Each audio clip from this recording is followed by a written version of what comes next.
makes it appear as if only U.S. citizens, but U.S. means United States of America citizens. Not United States citizens. Yeah, and you still don't have to be a citizen, but in order, what they consider a citizen is somebody who owes allegiance to the United States of America. Boy, that's tricky, man. That is tricky. Wow. It's like deciphering a code. It's like the Da Vinci Code. Yeah. His last question, how does the state of California fit in the boundaries of California and fit in the boundaries of California? Well, that's exactly it. How do we figure that out, he says? Of California. Say that again? California, which is the Golden State, is bounded on the west by the Pacific Ocean, and then on the east by states. Right. So that's California. The state of California is the government, and the territory is the territory that's owned by the United States of America. Oh. Yosemite, the national parks. Right. So there's California, then there's the state of California, and this happens for all states, state of Texas. They're all the same. They're all the same. So that state of California or state of Texas is only federal land. For the territorial part, every state has to have a piece of territory, and so that supplies the territory. I lost you there. Every state has to have. In order to have a state, what are the new states? Some of the African states,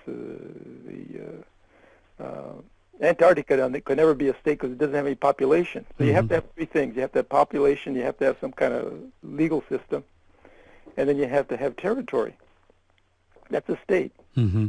And so people just organize into groups so that they can do business and live peacefully together.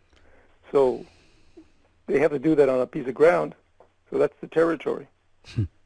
So the state of California has to have some territory in order to be a state, or a political state. And so that territory is supplied by the federal government. So when I look at my deed of trust and they say that my home is located in the state of Texas, they trick me into believing that it is, but it's not really. No, it's not in the state of Texas. It's in Texas. Yeah, well, they say it's the state of Texas.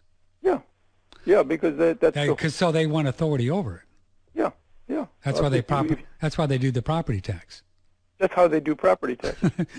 Because they trick you into believing that the house is in the state of Texas when it's not in the state of Texas. It's in Texas. Well, somewhere on your grant deed or warranty deed, whatever kind of deed you had. Yeah. They'll say send the tax bill to your new address, the address of this new owner. And of course, that's what they do. They send you a tax bill, and then you pay it. You pay it. Instead of challenging it and saying, "Look, I don't know anything." I don't know. Here's an email from Steve in Tampa, Florida.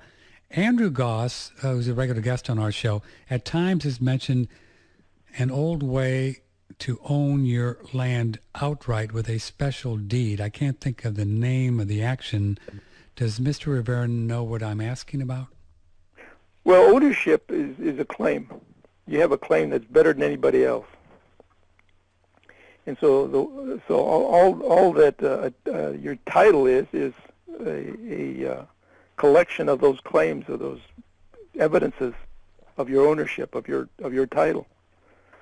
So the easiest way to do it would be to publish it on the internet, because everything on the internet is there forever. Not through the government, but the government has claimed, well, if you register it with us, then everybody knows that you are the owner. So it's going to be a competition between what is the best way of informing others of your claim to this particular piece of property. You put up a fence, you own it outright, and your ownership is notorious to everybody else's claims. Nobody else questions it. Your neighbors all keep off your grass. So do you feel like someday creative people will be able to not be subject to property tax because they can? Well, I guess they can if they're... Well, they're not subject to property tax now. It's a voluntary thing. It's a voluntary thing because they don't live in the state of California or the state of Texas, so the county doesn't own the land. You're not subject to that law. No. Remember, the law has a territorial component. Of course, if you don't pay your taxes, they'll just put a lien and sell your house. Well, that's a matter of force. Oh, it's by force. Yeah, by force. Yeah. So that's what we're dealing with now. If people didn't believe that they were getting something from the state, you see, people buy it at a tax sale because they think they can get good title. Mm-hmm. Well, the state is no more than a thief, and you can't get title from a thief. Oh, so when people go to buy these kind of properties on the courthouse steps that are being taken because people don't pay property taxes, they don't really have clear title anyway. No, Yeah. no, that's one of the reasons why they had the Shays Rebellion before that had prompted the Constitution. Wow. So there are a lot of rebellions that were put down by the government so that the government could control. Yeah. Yeah. So President Obama, what is he anyway? Is he what is he law? I mean, what has he taken any kind of? He's head of the state. He's head of the United States of America, the Confederacy. Okay. Commander in chief because of that office. Mm-hmm. And then he's president of the United States, which is commander in chief of the United States military forces. And he's head of the government that rules the federal territory. Okay. It goes beyond that because now everybody believes that the federal agencies extend beyond federal territory. They can Sure. tell you what So the FDA or somebody can come in and say you can't drink raw milk in Wisconsin, and they have absolutely no authority there. No authority at all. No. They do it because they can, right? They do it because people believe them. Yeah, they got guns and badges, right? Yeah. Well, so President Obama and all the presidents, I guess it's almost like being a dictator when you just have all these titles. It is being a dictator. I mean, it's like. Phew. That's what Adolf Hitler did. Is he combined he became chancellor, Yeah. which is head of the government. Yeah. And then when Paul Hindenburg died, he took over that position. Yeah. And then lumped it. He consolidated it into the Führer, the leader. But that's all he did was combine the head of state, the head of state of Germany with the head of the government, a position he already had, and became dictator. So all dictators are the same. Yeah. So they'll write an executive order and just write it and sign it and claim authority over all the land, all the people, just because they can, and just because they have people that will come and give you a hard time if you don't say yes. Yeah, well, in America, the chief executive is only head of what the government owns. Right. So it's the dictatorial part of it that makes it extend beyond that. Right. But that's how it's done.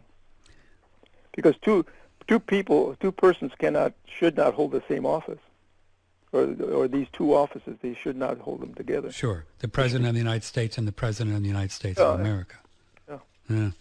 No one really knows that that's the case. No. I think that they're the same, because George Washington was the same guy. This is the same office. There's one office. They can't make the distinction. If you were on a game show and you had to guess, and we got to go here because we're late, and you had to guess the percentage of people in government that really understands what you've just said this last hour, what would you guess? Just if you had to make a guess. Oh, you'd be pretty close to zero. Really? I don't think anybody understands it. Even President Obama? Even President Obama. It's like being able to walk and chew gum at the same time. How can you have all these ideas in your head and be able to think properly? You have to choose one road or the other. Yeah. If Okay, you you're the right guy. road, you're not going to be in office. You're the guy. Just do what you want and try to stay in for as long as you can. Yeah. Well, Dr. Rivera, it's fascinating, and I appreciate our listeners who kind of waited through this, but we have you on from time to time because people love it, and they hear these things, and they play the podcast, and they go, what? Come on. But you can play it back over and over and become a student if you'd like to and learn more and who knows where this is all going, but we appreciate your dedication and your passion, and you're a hero. You're my hero. Well, thank you. Well, thanks a lot, Doctor.